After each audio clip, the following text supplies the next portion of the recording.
Welcome back to the Lovin Dubai show. Today we have a very special guest. She began her career in music. She performed for Pope John Paul II before she moved to Dubai in 2014. She is the newest cast member to join the Real Housewives of Dubai Season 2. Welcome to the show, Talib Marie. Thank you so much for being here. Thank you so much for having me, guys. I really appreciate it. We are so excited to have you on the show. You've no idea. Big fans of Real Housewives. Big fans. Yeah, we were talking about reality TV shows earlier in the show, and we talked about what we actually love watching, and the Real Housewives of Dubai was one of them. Well, I'm glad to hear that. You're gonna love season 2 because I'm on it. So. You are on it, and you're the only new cast member to join. How does that even come about? Do you approach Andy? Because Andy's obviously Mr. Magician. He's the head. So what happened is my good friend who was on the first season, she's also on the second season, she put my name forward. As all the girls, when they do the casting for season 2, because Nina Ali, took a step back, they needed a replacement. So each girl, they would put, their names, their friends' names forward. And then from that point, I just went through like a very extensive audition process, so to say, interview process. They want to make sure I'm legit and that I'm ready to put my life on camera, which it's not easy, to put your privacy out there. So they want to make sure that all the ducks are in a row, so to speak. And yeah, the rest is history. It just worked out. And could you tell us, what is the criteria to become a housewife? You have to be a little crazy, I think. Your mental health has to be questionable. No, I'm kidding. No, I mean, look, I'm obviously married. I live in Dubai. I have 2 children. I'm an entrepreneur, not just a mother and a wife. I've been in this region for about 10 years. And I've been in the entertainment business since, I was a professional singer at the age of 9. So, I've kind of been in this game. I've never done reality TV, but I do think that was a pivotal thing for the producers, that I was comfortable enough to share my life and be on TV.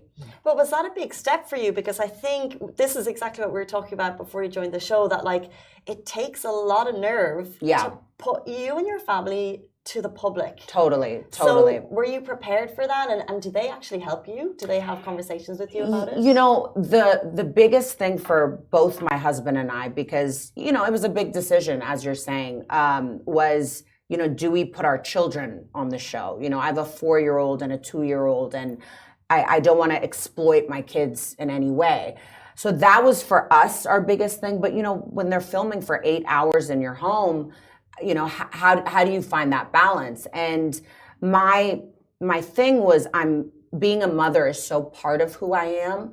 And I've had a very difficult journey to get to that point. And when you watch season 2, you'll understand my story. So I felt like that was an important part of my life, and it's such a priority in my life, that we ended up saying, you know what, let's go all in. Let's just, when I put my heart into something, I'm going to do it 110%. I didn't want to hold back. But of course, it was a tough decision.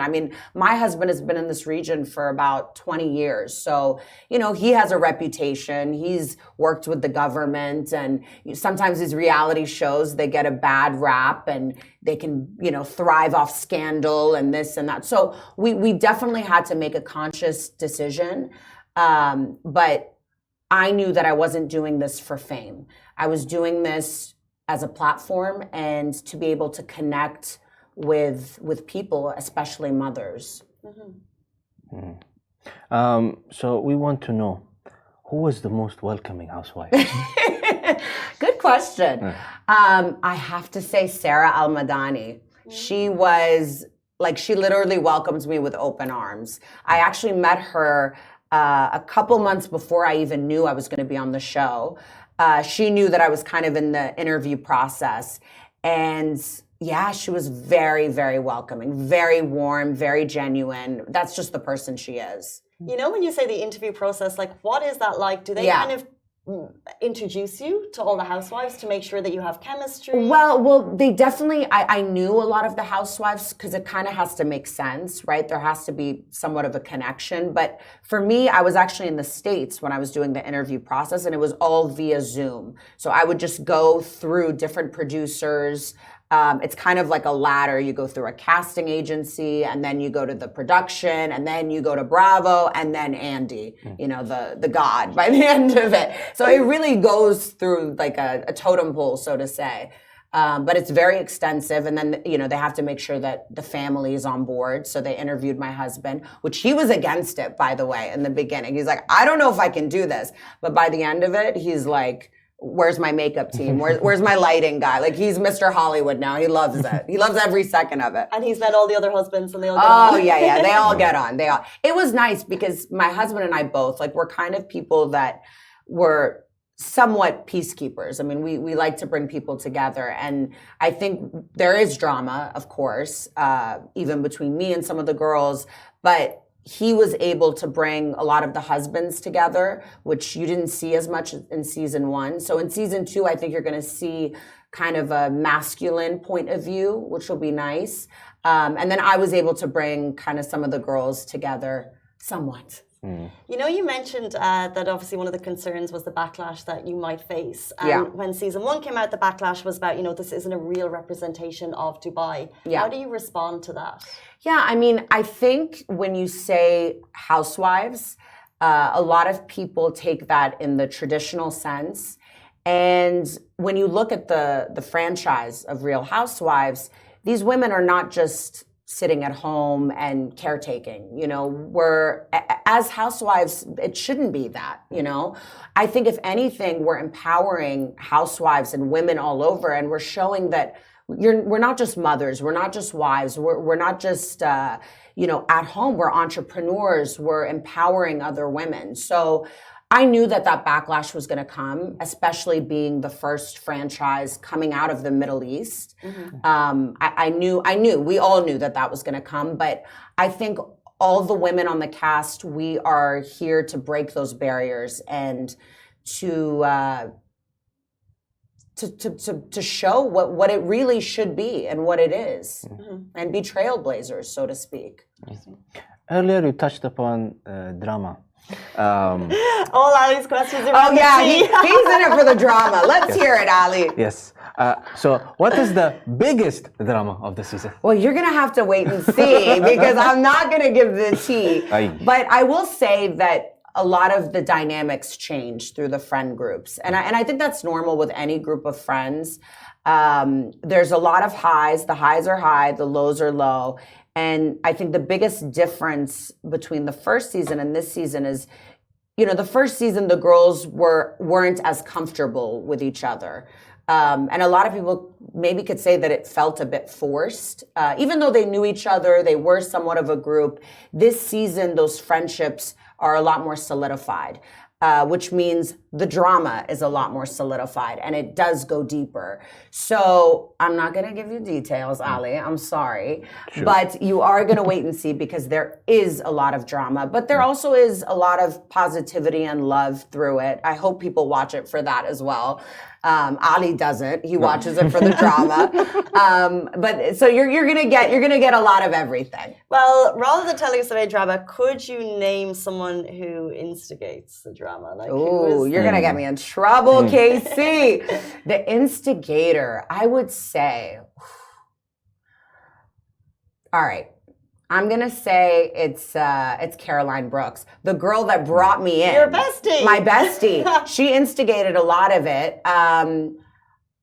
Yeah, that's all I'm gonna Caroline say. Brooks. That's all I'm gonna say. Caroline, you've been taken down by your bestie on the show. I'm sorry. Oh, but look, maybe she didn't mean to. Some people just have it in them where I respect her in the sense she speaks her mind and she speaks her truth. And that can ruffle a lot of feathers sometimes. So I don't know if she was consciously doing it, but hey, I mean, the show needs that. So it's a good thing. True that. Let's rewind a little bit. Okay. And can you tell us a little bit about your music career? Yes. So I started singing at a very young age. I'm from the States, actually, originally. from Washington, D.C., right outside of D.C. in Virginia. I started professionally singing opera, actually. That's when I sang for Pope John Paul II. I sang at the White House. I sang at 6 operas. Then from there, I moved to Los Angeles, where I moved into more pop R&B. That was always ingrained in me. And I was signed with Jamie Foxx. And that was such a great platform for me because obviously it opened so many doors. You know, he had just filmed the movie Ray. He was at the height of his career. So I was able to work with just incredible producers. I worked on American Idol. I got to open up for Christina Aguilera in Abu Dhabi, actually. So it was an incredible experience singing and songwriting. But then I migrated towards fitness. And I'm jumping the gun a bit, but that's kind of, that happened once I moved to Dubai. But I'm still singing, just not, I'm not trying to like shake my booty and be the next Beyonce. So incredible. I'll get injured if I do that. I think I'm too old for that now. What a wild career path to have led. Yeah. One thing I read, correct me if I'm wrong, you moved to Dubai in 2014 for love? I did, yeah. So I met my husband, Raphael, in the States, actually. I was living in LA and he was in Dubai. So it was an extremely long distance relationship, like a 16-hour flight, long distance relationship. But we made it work for 2 years. Wow. Anyone watching long distance relationships, they can work. It works. If you want it to work, it works, but you gotta want it. And no, he's the love of my life. It was the greatest decision that I made. And I moved here once we got married, which was 2014, and I've been here ever since. 2 kids later, and a reality show later. A reality show and a career in fitness. And a career in fitness. Yeah. So when I moved here, you know, I've always been in fitness my whole life, even while I was doing music.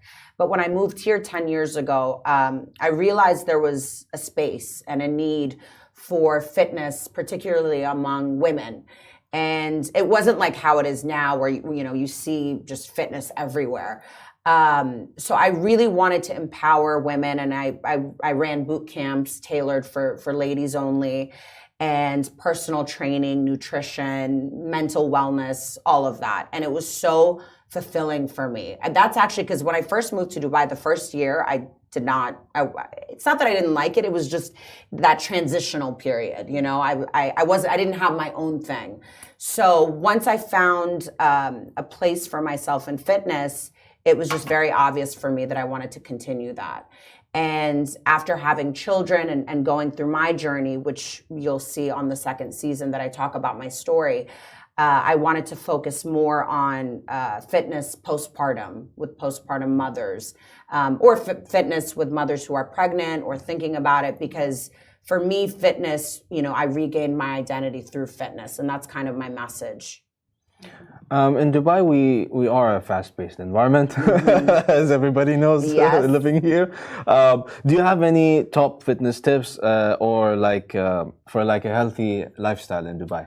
Yeah, you know, with Dubai, I think it's very easy. I remember when I first came out here, I was just eating out all the time. Like there's a new restaurant popping up every day. Yeah, exactly. And it's always so good, right? It spoils us. The food here is the best, the drinks, the food.